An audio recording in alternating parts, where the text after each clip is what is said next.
Bom, através desse vídeo eu gostaria de falar um pouco a respeito da minha saída da organização religiosa que eu participei durante vários anos da minha vida. Quando digo vários anos, eu estou falando de um tempo que corresponde desde a minha adolescência até há 3 meses atrás, quando eu oficialmente me desliguei desse sistema religioso, dessa organização religiosa. Durante o tempo que ali estive, desenvolvi alguns trabalhos, prestei alguns serviços voluntários e também me dediquei ao ministério da palavra, ao ofício pastoral, sempre tendo ao meu lado a minha esposa. E juntos pastoreamos algumas igrejas ao longo desses anos, onde procuramos fazer com muito esmero, com muito amor, com muita dedicação, voluntariamente e de forma muito intensa. Quem nos conhece sabe do que eu estou falando, e eu não seria louco de vir publicamente falando inverdades para correr o risco também de ser publicamente desmentido. Eu sei do que estou falando e quem me conhece sabe também daquilo que eu estou falando. Pois bem, uma vez dito isto, eu gostaria de dizer que a nossa saída não é uma saída conturbada. Não saímos de forma revoltosa, como é o caso de muitos. Também não fomos excluídos, enxotados, não fomos excomungados, não, de modo algum. Também não saímos como uma válvula de escape por um deslize ético, moral, espiritual ou até mesmo ministerial, não. Aliás, eu tenho um documento em mãos assinado pela liderança do ministério local, do qual eu fazia parte. Um documento assinado e reconhecido firma.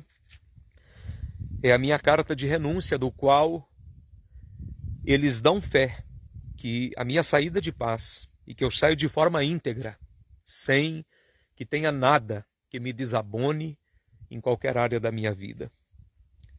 Pois bem, é importante essas informações serem ditas.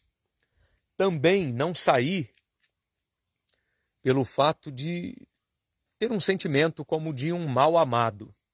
Não tive oportunidades, saí procurar outra igreja. Aliás, não me filiei a nenhuma outra denominação e nem pretendo.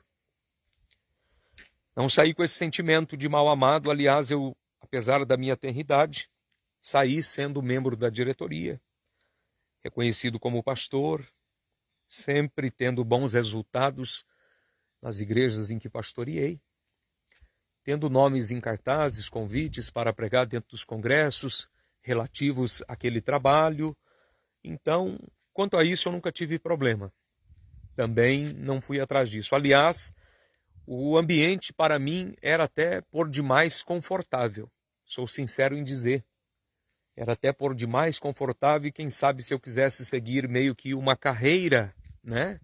Se é que você me entende, eu poderia obter até um êxito nesta carreira. Mas eu vou dizer para você exatamente o motivo por que eu saí. Porque, infelizmente, eu não vejo nenhuma compatibilidade entre o Evangelho de Cristo e o caminho que as denominações, que as organizações religiosas, infelizmente, estão tomando a cada dia. Já há muito tempo eu venho protelando isso e achando que era uma coisa minha, ou até mesmo protelando e pensando que isso poderia mudar e que as coisas tomariam outro rumo, mas com o passar do tempo tudo se tornou cada vez mais denso e mais pior. Mais denso e mais pior com o passar do tempo. Então a gente chegamos a uma conclusão que não vale a pena prosseguir, porque na verdade essas organizações religiosas elas estão mais parecidas com a capitania hereditária. O que é isso? É um interesse comercial, e quem não conhece um pouquinho de história, estude um pouquinho sobre a chegada dos portugueses aqui.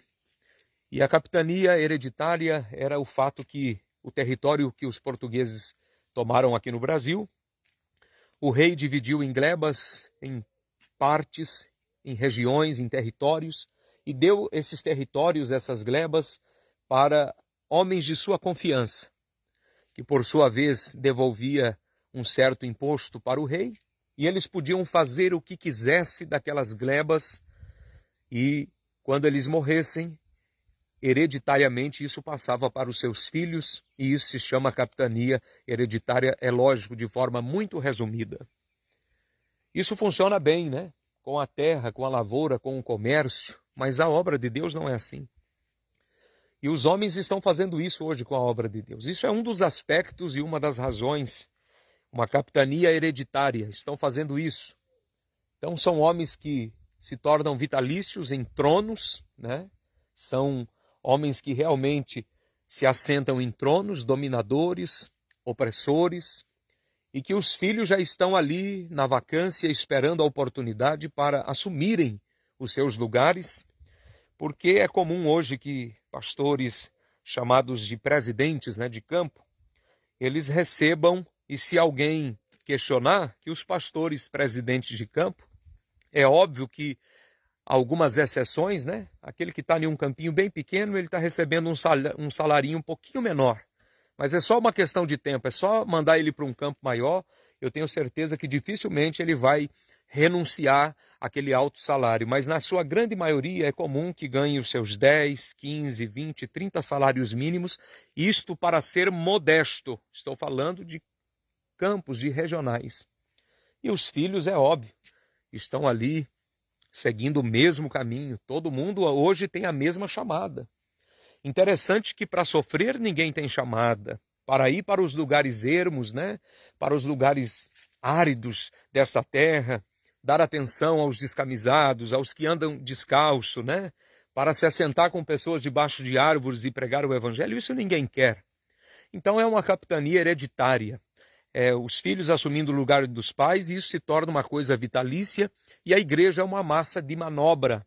E infelizmente tem muitos que estão dentro desses sistemas, e eles pensam até assim, eu estou dando o meu dízimo, a partir do momento que eu estou fazendo a minha parte. O que vão fazer dali para frente, para mim pouco importa, eu não sei, eu estou fazendo a minha parte, omisso e conivente com o erro dos outros, porque se você patrocina o crime, você também é criminoso. Se você compactua com qualquer coisa, você faz parte daquilo dali. É que o problema é que nós estamos vivendo em um tempo em que a igreja ela se tornou um órgão tão religioso que eles aprenderam a falar essas coisas.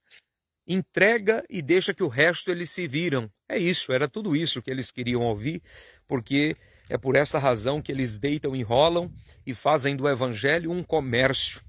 O problema não é o dinheiro, o problema é a corrupção. O problema é a deturpação, é a distorção do verdadeiro e genuíno evangelho de Cristo. Aonde nós vamos? E eu vou ficar compactuando com isso? Não, não preciso disso. Por isso eu troquei o que tinha, o que me era proposto, para servir a Cristo com liberdade, com sinceridade, guardar a minha coroa para que ninguém a tome e seguir o meu ministério. E não para abrir igreja, nem cobrar dízimo de ninguém, e nem cobrar ofertas ou tentar me enriquecer ilicitamente, não. O meu prazer é trabalhar, ganhar o meu pão, sustentar a minha família e, se possível, ajudar todos aqueles que estiverem ao meu alcance. Não estou falando isso como sendo melhor do que ninguém, não, mas este é o ensinamento do Evangelho. Por isso eu prefiro, ao invés de ficar construindo templos luxuosos, ao invés de ficar levantando paredes, ao invés de ficar angariando fundos e extorquindo pessoas, eu prefiro me reunir com pessoas à luz do sol, debaixo de árvores, e falar do evangelho genuíno para elas. Me reunir nos lares que estão abertos e aonde houver uma pessoa que deseja ouvir o evangelho, ali eu quero estar. Simplesmente isso. Então, no campo da especulação de muitas pessoas, eu não ia falar, mas como as pessoas não se contentam e também não ficam quietas, e saem muitas conversações, eu precisava esclarecer realmente a razão e o motivo da minha saída. Então, a visão desse sistema denominacional que nós estamos vivendo hoje, basicamente é isso.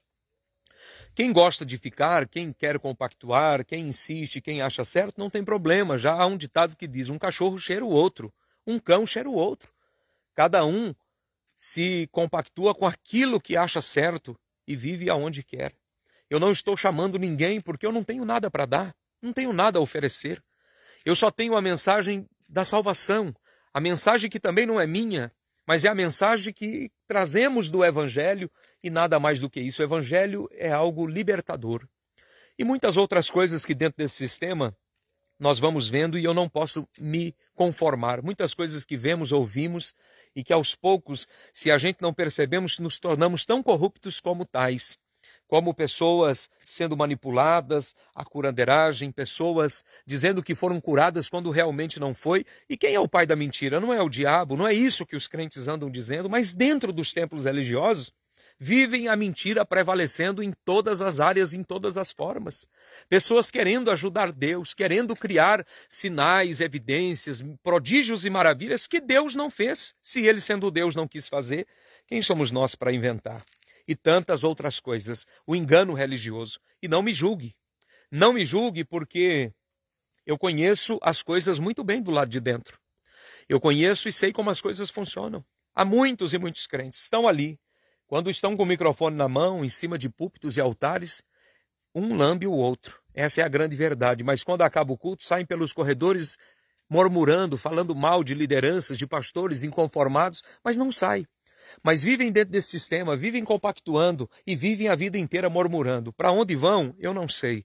Mas eu sei que eu lavo minha alma e vivo em paz. E eu concluo dizendo o seguinte, fazendo das palavras de Paulo as minhas, esquecendo-me das coisas que para trás ficam. Eu prossigo para aquelas que estão adiante de mim. Prossigo para o alvo, pelo prêmio da soberana vocação em Deus.